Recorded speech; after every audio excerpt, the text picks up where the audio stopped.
Organiser le réclamons.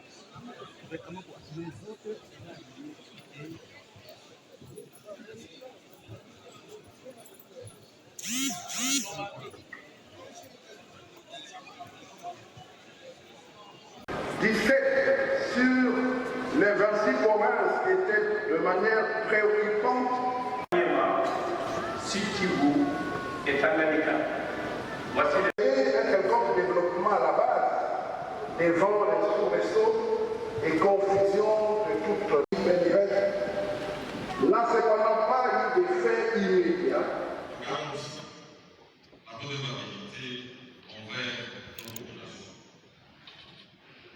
En ce qui concerne les autres acteurs de mise en œuvre de suivi, j'invite les agences d'exécution de mettre tout en œuvre pour délivrer dans les délais convenus tous les projets d'investissement aux structures techniques et à toutes les participantes, tant au niveau central, provincial, territorial, ainsi que de renforcer la vigilance pour assurer le suivi technique et financier et efficace pour la meilleure réalisation de ce programme.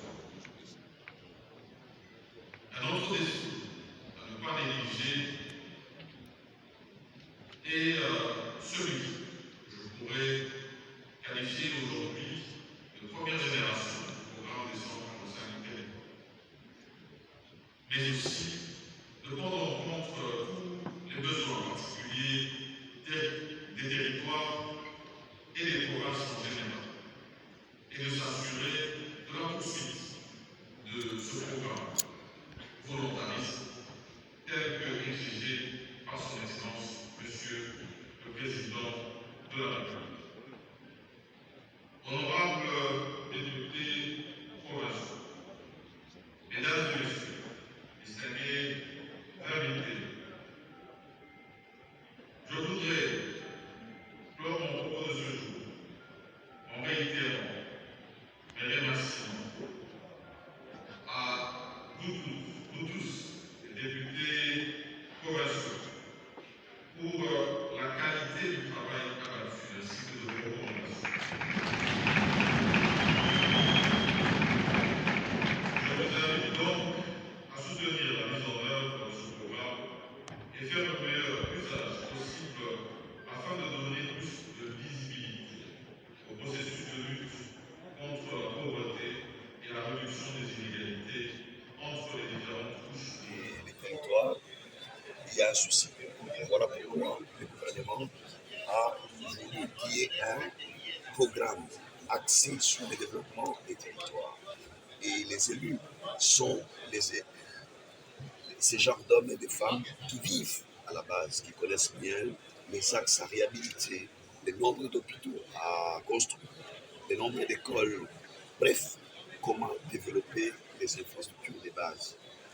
Raison pour laquelle nous avons été conviés et aujourd'hui nous avons été en atelier, c'est-à-dire que chaque province s'est regroupée pour travailler en détail les axes à réhabiliter, les axes à construire, les forages à mettre et savoir les équilibrer. Parce que les experts qui ont fait ça au niveau national ne connaissent pas d'autres réalités. Raison pour laquelle les députés ont réfléchi, ajouté, ont apporté leur contribution pour que quand on commence à exécuter les programmes, qu'il n'y ait pas de faille, que ça touche les citoyens, comme le chef de l'État le dit, le peuple d'abord, que le peuple à la base, dans les territoires se retrouve en termes d'eau potable, de réhabilitation de routes de dessert agricole, en termes d'agriculture, en termes d'alimentation électrique, en termes d'hôpitaux, d'écoles et j'en passe. Pensez-vous que ce programme sera d'application dans un bref délai? Oui, parce que, comme l'a dit hier le chef de l'État, sur l'ensemble des enveloppes, il y a déjà un montant disponible. Donc il y a déjà 500 millions de dollars disponibles et que les exécutants n'attendent que l'approbation pour commencer. Nous espérons parce qu'il reste 2 ans et nous voulons vraiment que ça s'exécute. Les bailleurs de fonds, nous les avons suivis. Ils sont très motivés pour accompagner le développement de la République. Quelle est la part des députés provinciaux dans ces projets? La voix du sang-froid, le porte-parole, l'envoyé de la population au territoire de ville. Les députés provinciaux doivent voir, c'est comme ça qu'ils doivent connaître quel axe on doit réhabiliter, quel hôpital on va construire, quel centre de santé on va réhabiliter pour assurer un suivi au nom de la population de manière à ce que ce projet se fasse convenablement, pas que quelque chose qui est décidé à Kinshasa et vous n'avez pas les télés. Vous ne faites que subir en fait. Oui, cette fois-ci, nous voulons. C'est pour ça que nous avons changé les axes, parce qu'il y a des territoires, il y a des secteurs qu'ils ont oubliés. On en est touché en disant il faut équilibrer pour que toutes les couches se retrouvent. Et nous, les députés, nous avons ce travail-là. Nous sommes les porte-parole, nous sommes l'envoyé de la population pour voir qu'est-ce qui est décidé pour son intérêt. Et nous sommes partie prenante. Nous suivons le projet dès le départ jusqu'à son exécution. Nous vous remercions. C'est moi qui vous remercie. Mieux que ces encore. Donc, cette fois-ci, on ne met pas l'argent. Le gouvernement ne gère pas ça. Ce sont les fonds qui seront gérés à travers les organismes internationaux. Sous la supervision de la présidence. Non. Sous la supervision, bien sûr, du gouvernement national. Mais l'argent, là, est directement géré par les organismes internationaux. C'est ce qui nous rassure. Cela éviterait des ça ne détournements. passe même pas par les touchements des gouvernements provinciaux, non. C'est par exemple des BCCO jusqu'à l'entrepreneur, des PNUD jusqu'à l'entrepreneur, directement. Nous serons là pour faire les suivis, pour voir qu'est-ce qui marche et qu'est-ce qui ne marche pas. Voilà. On attend aussi de vous. Ma base est déjà satisfaite. Moi-même, je suis élu du territoire de Mouchadja. Retenez que ce territoire, c'est le territoire le plus riche de la province et de la République démocratique du Congo. Parce que nous avons le cobalt, le cuivre, les manganèses, tout. Mais nous sommes très pauvres en termes d'infrastructure, il n'y a rien. Alors avec ce que le président, interaction entre ma village, ma territoire, ma ville, et ma chef-lieu de la province. Voilà un peu. En français, en bref. Nous nous retrouvons. Vraiment, nous nous retrouvons. On est là, maman nous la population est kasi iko na kufuata leo unakuya kwa kurepresente kuima assise ni nini ile unafurahia na hii inapatikana pale. Merci beaucoup. On est là depuis les actions contre la démocratie. Et qui m'a plu beaucoup, c'est comme si on a pris l'initiative de 145 territoires. Ça me plaît beaucoup et moi-même, j'aimerais beaucoup que notre président, les dirigeants de ces pays, qui pensent même pour les territoires. Et aujourd'hui, on a vu que pour moi ça devient comme réel. C'est comme si je pensais, comme si j'étais en train de prophétiser ou à prier à quelque chose pour notre pays. C'est arrivé aujourd'hui. On dit que le développement dans le monde entier, ça commence tout d'abord par les territoires. Dans des territoires, il y a beaucoup de difficultés. Il n'y a pas des écoles, il n'y a pas des hôpitaux, il n'y a pas de marchés, il n'y a pas de routes. Alors, on a essayé de manger tout ça pour un peu trouver des solutions pour la population qui se trouve à l'intérieur. Je vois que si on commence par là, ça va descendre aussi en ville. Vous voyez même la Chine, pour arriver aujourd'hui là, ça se trouve, puisqu'ils ont commencé tout d'abord le développement dans les territoires et de là, ils ont commencé des développements et ça descend aussi dans les villes. Puisque nous, en ville, on a des écoles, on a des hôpitaux, il y a des gens qui ont des moyens et même des enfants dans des écoles privées. Mais les autres, ils manquaient même des écoles. Alors pour moi, vraiment, j'ai apprécié et j'appuie. Je sais que le président il a pensé pour les territoires. Vraiment, je le félicite. Que ça ne soit pas seulement des paroles. Il faut qu'on voit que ça soit réel.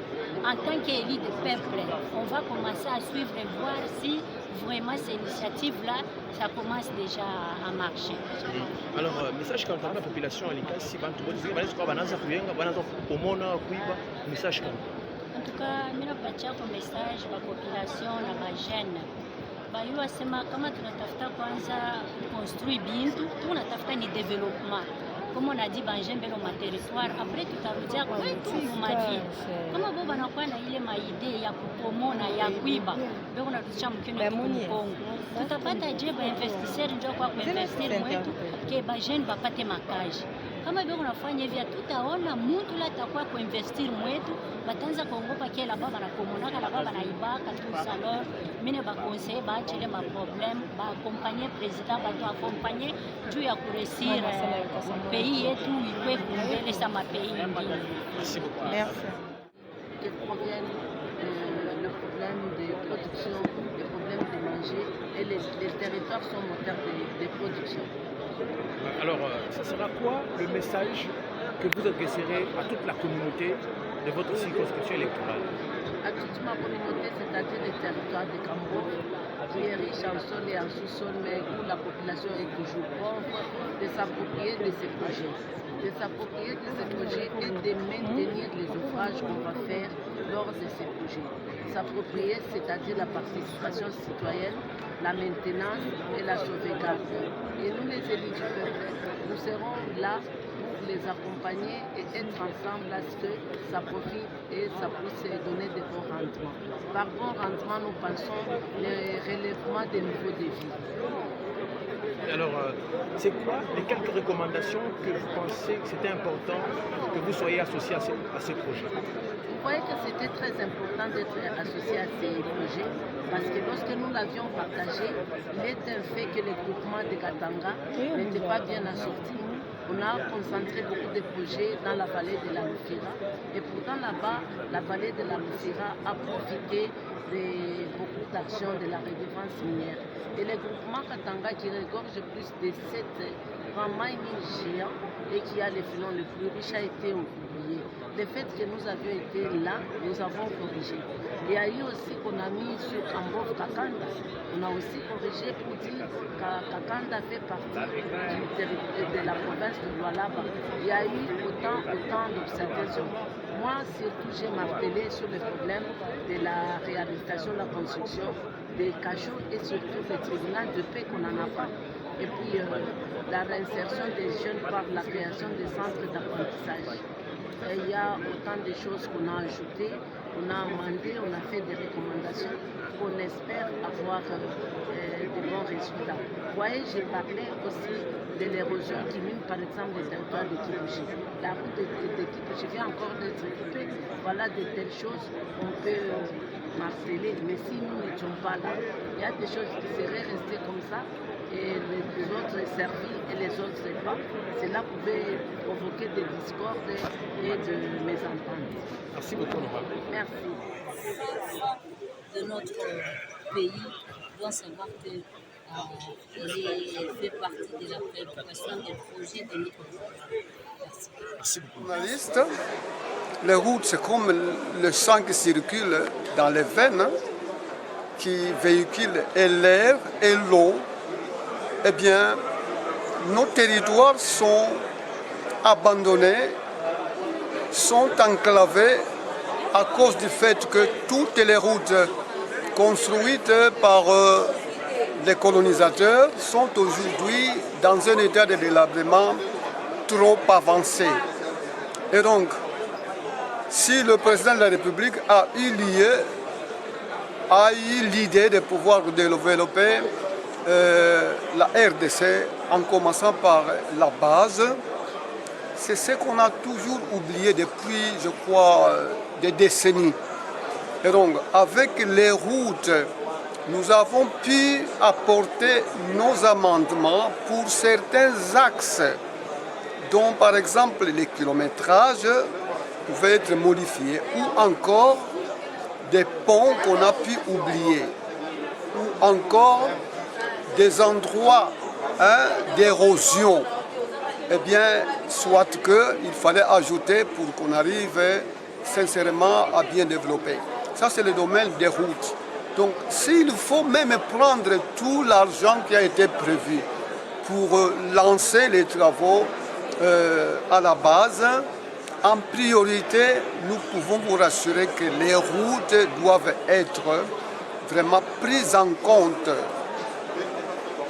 Deuxièmement, ils ont parlé de l'eau potable. Vous comprenez, l'eau c'est la vie. Hein? Vous allez dans les villages, il n'y a pas de source d'eau potable. Il n'y a pas de points où on peut trouver de l'eau. Notamment, le forage sera une très bonne chose. Mais aussi, on peut apporter ce qu'on appelle l'adduction d'eau par gravitation. À certains endroits, dans le territoire de Luozi par exemple, on peut prendre pour alimenter en eau potable la cité de Luozi, on peut prendre de l'eau à partir des montagnes de Mbazango et là on ne pourra plus dépenser de carburant. On aura de l'eau à toute seconde sans dépenser le moindre carburant dans ce sens-là. Ça c'est sur le domaine d'eau, nous avons été très impressionnés. Pour chuter, vous allez chuter avec votre interview. Oui. Un mot de la fin. Oui, le mot de la fin. Non, mais le mot de la fin, je n'ai pas terminé, maman. Okay.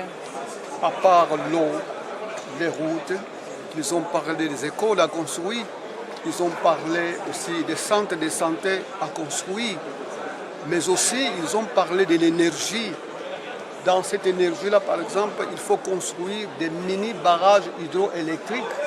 Les territoires sont en tout cas arrosés par des rivières où l'on a de chutes d'eau, où l'on peut ériger des mini-barrages hydroélectriques. Mais l'idée la plus géniale que j'ai pu trouver dans ce programme, c'est que nous avons aussi à exploiter l'énergie photovoltaïque.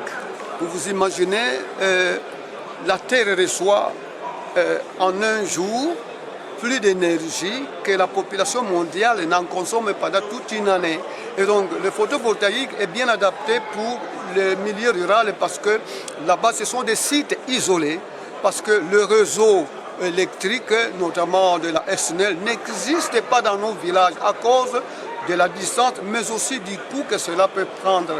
Et donc construire les écoles, construire des centres de santé sans électricité, l'efficacité dans les soins, dans l'éducation ne sera pas toujours au rendez-vous. Et donc l'énergie photovoltaïque va faire en sorte qu'on puisse arriver à capitaliser, n'est-ce pas, les services de l'enseignement, les services de santé. Élu de la ville de Kisangani, province de la Chopo. Par rapport à ce lancement du développement du centre à territoire, quelle est votre analyse? Bon, déjà, c'est d'encourager et de féliciter le chef de l'État. Pourquoi? Parce que c'est la première fois que nous voyons de telles initiatives. Vous savez, avec ce projet, nous allons toucher directement les territoires. Et je pense que dans ces territoires, ils seront vraiment concernés parce que ça ne s'est jamais fait de la sorte. Et nous, en tant que députés provinciaux, nous sommes amenés à s'approprier de ce projet. Pourquoi? Parce que ça dépend aussi de notre campagne de 2023, ça va jouer. Je pense que ceux qui sont surtout des élus des territoires peuvent profiter de ça pour vraiment être là, être présents pour se rassurer que tout ce qui a été prévu soit fait. Et dans ce cas-là, c'est déjà une campagne pour eux aussi. Et c'est même déjà une campagne pour les chefs de l'État aussi. Voilà, c'est un peu l'impression que j'ai. Donc j'encourage et je pense que nous sommes là vraiment sur un bon chemin. Vous députés de Chopo, quelles sont les mesures barrières à prendre par rapport au phénomène des détournement? C'est pourquoi je dis que moi je suis élu de la ville de Kisangani. Je suis intéressé indirectement parce que bon, si les territoires sont ouverts, ça va quand même faire de l'impact direct sur la ville aussi. Disons que je fais ici un appel à tous mes collègues députés provinciaux qui viennent des territoires de s'imprégner du projet pour éviter qu'il y ait détournement. Parce qu'au moins eux ils sont concernés directement, parce qu'eux sont des élus qui viennent de là. C'est aussi un moyen pour satisfaire la population pour leur mandat. Donc ils ont tout intérêt à faire le suivi pour être sûr qu'il n'y ait pas de détournement. Et si on le fait comme ça, ça pourra encourager le chef de l'État pour aller dans la deuxième étape. Tupatie tu maimpression yako juu ya hii conférence deuxième journée? Maimpression kwangu ni kusema kwamba hatujaanza, sababu hivyo kusema kweli deuxième journée tumetumika en Carrefour kama iliombwa, yale ambayo ilipaswa kufanyika imefanyika. Kulikuwa maoni fulani ambayo tulipaswa kubadilisha ndani ya hiyo plan ambao walitupatia kama vile wadelege wa maprovince ambao walipaswa gusa maprobleme ya materitoire, na hiyo tumeifanya. Tunawaza kwamba kazi ya kwetu imeisha, tutafuatilia, tutasensibilize, lakini ya muhimu tukuwe mulasma na tuende mu inauguration, sababu promesse ni zizuri, plan iko nzuri, lakini tunataka population ya kwetu ambayo inaespere kuona vitu mabadiliko kupitia hii programme ya development ya 145 territoire ione kama ni ukweli. Tulifanya lancement na tunataka sasa tuone inauguration ya hiyo matravao ambayo zitafanyika kama vile hii programme de development ya 145 territoire. Basi mambo ya corruption, najua dunia hii tuko na corrupteur mingi. Kwa province ya Sud Kivu, makoruption kanibu nipata juu ya hii realisation ya projet. Makoruption zinaweza kuwa nyingi, tuko zinaweza kuwa haziko, sababu haujui ni namna gani utaprove hiyo corruption. Corruption iko kama vile rumeur.